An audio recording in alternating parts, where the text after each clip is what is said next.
नमस्कार, स्वागत आपका द फोर्थ स्टेट यूट्यूब मंच पर। मेरा नाम है रविंद्र सिंह चौहान।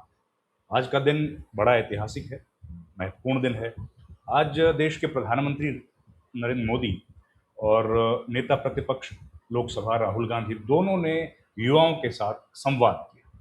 दोनों ने यूथ की बात की और दोनों ने अलग अलग जगह पर कार्यक्रम किए। सवेरे नरेंद्र मोदी, प्रधानमंत्री मोदी आईआईटी में गए, दिल्ली आईआईटी में। वहाँ पर छात्रों के साथ उन्होंने बात की और कई बातें कही। शाम होते होते राहुल गांधी प्रयागराज के कार्यक्रम में पहुंचे और उन्होंने वहाँ पर डिटेल में अपनी बात छात्रों के साथ कही। आज के घटनाक्रम को सिलसिलेवार तरीके से बताता हूँ। राहुल गांधी की रैली, ये कार्यक्रम जो था वो जबरदस्त सफल रहा। उन्होंने वहां पर ज्यादा राजनीतिक बात नहीं की। पहले बताता हूं प्रधानमंत्री ने क्या कहा और उसके बाद कैसे प्रधानमंत्री के नहले पर राहुल गांधी ने दहला दे मारा। प्रधानमंत्री ने मुख्य तौर पर जो बातें कही वो कहा कि टेक्नोलॉजी जो है उसमें स्टूडेंट्स को अपना योगदान देना चाहिए। स्टूडेंट्स को जो समस्याएं हैं उन समस्याओं का समाधान ढूंढना चाहिए। समस्याएं केवल ना लेके आएं, युवा नई समस्याओं के समाधान को भी खोज कर लाएं, भारत को टेक्नोलॉजिकल पावर बनाएं।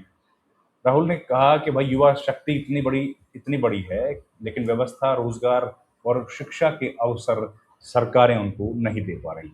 अपने अधिकारों के लिए हमें आवाज उठानी पड़े।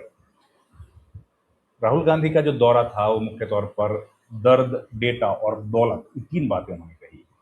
राहुल गांधी ने कहा कि भाई हमारा देश जो है वो सबसे ज्यादा डेटा बनाता है, सबसे ज्यादा डेटा प्रोड्यूस करता है। फिर दूसरी तरफ प्रधानमंत्री ने कहा कि जो लगातार सीखता रहेगा वही जीतेगा। उन्होंने कहा कि सेल्फ रिलायंट इंडिया पर जोर दिया उन्होंने। इकोनॉमी बनाओ, technology, industrial self reliance, space sector की बात की, सेमीकंडक्टर, ड्रोन, स्टार्टअप इकोनॉमी की बात की, एआई, क्वांटम की बात की। वन नेशन वन सब्सक्रिप्शन का उल्लेख उन्होंने कर दिया, दुनिया की प्रमुख रिसर्च जर्नलिस्ट। लाइफ कोई लीडर लेडर बोर्ड नहीं है। उन्होंने कहा कि लाइफ का सिलेबस अलग है। ये इस तरह की बातें प्रधानमंत्री ने की।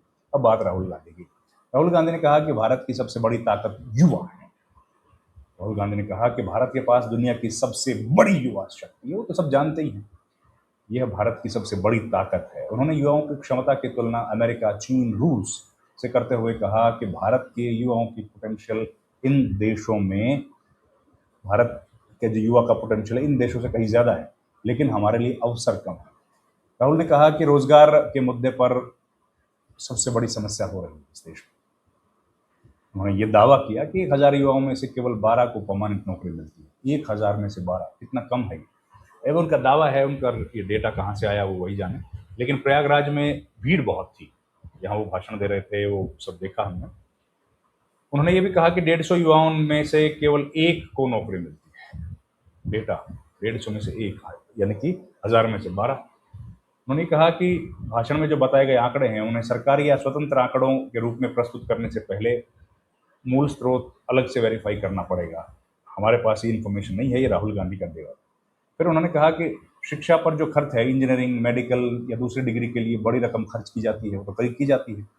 अब एक इंजीनियर को बनने के लिए प्राइवेट इंस्टीट्यूट में 10 लाख रुपए तक लग जाते हैं, बड़ी रकम खर्च होती है। लेकिन डिग्री मिलने के बाद रोजगार की गारंटी तो मुल्क में नहीं है। फिर उन्होंने कहा कि पेपर लीक्स और परीक्षा व्यवस्था को भी युवाओं की समस्या है।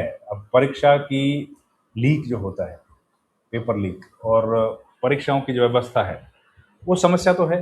कभी एग्जामिनेशन कहीं कंडक्ट किया जाता है, कहीं कभी कहीं किया जाता है, ये समस्या। राहुल ने कहा कि सरकारी नौकरियों की जो परीक्षा में पेपर लीक हो जाता है, इससे मेहनत करने वाले छात्रों के भविष्य प्रभावित होते हैं।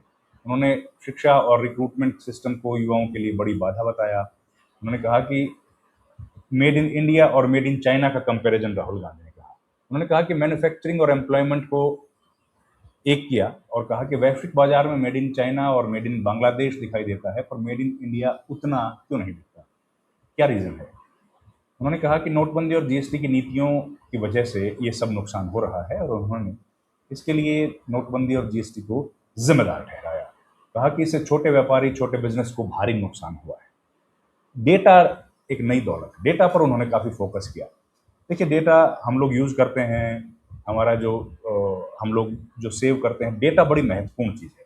उन्होंने कहा कि आज एआई की ताकत डेटा पर निर्भर है। बिल्कुल ठीक बात है। जिन कंपनीज में या जो मुल्कों में एआई एक बड़ी पावर बन के निकला है, वहाँ पर डेटा की वजह से ही है।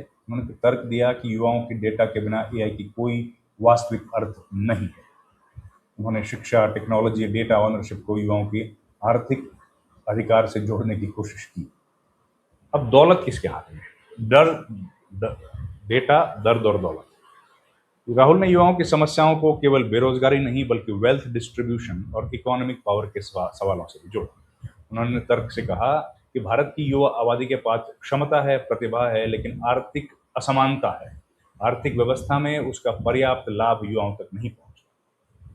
तो ये बातें कही। राहुल गांधी ने ये भी कहा कि भाई हम लोग प्यार से, मोहब्बत से, इज्जत से, सत्कार से लड़ेंगे। हम लोग कभी नफरत नहीं करेंगे। हम लोग चाहे बीजेपी हो, आरएसएस हो, कोई कारोबारी हो, नफरत के लिए कोई जगह नहीं है हमारी लड़ाई में। हम लोग लड़ते चले जाएंगे और सम्मान, प्यार, मोहब्बत से लड़ेंगे। उन्होंने कुछ युवाओं से भी बात करी। युवा जो उनके साथ स्टेज साझा कर रहे थे, उन युवाओं ने बताया कि हमारे साथ व्यवहार जो है वो गलत किया जाता है, हमें नौकरी नहीं मिलती है, प्रताड़ना होती है। ये तमाम बातें उन्होंने कही। मतलब युवाओं के साथ जो इंटरेक्शन राहुल गांधी का था, ये छात्रों की गूंज का कार्यक्रम उनका तीसरा प्रोग्राम प्रयागराज में हुआ।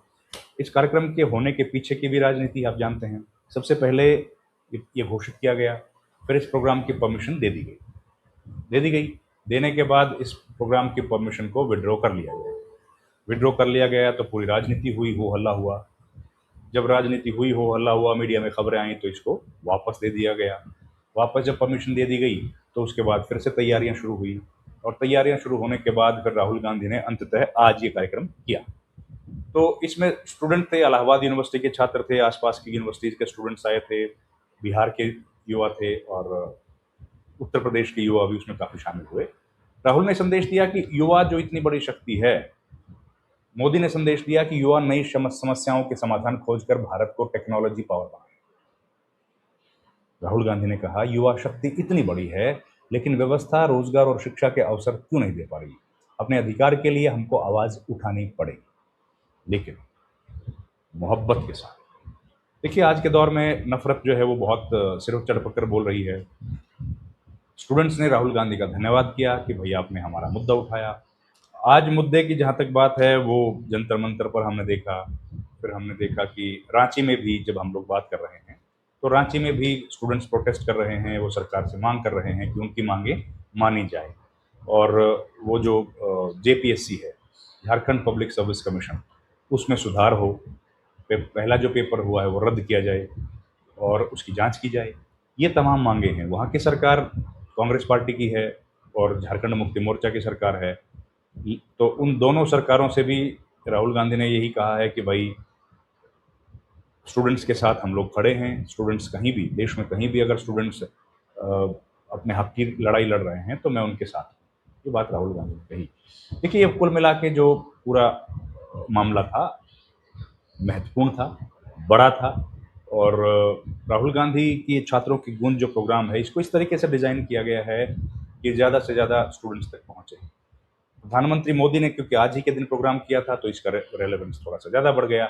सवेरे उन प्रधानमंत्री का प्रोग्राम था, शाम होते होते राहुल गांधी का हो गया।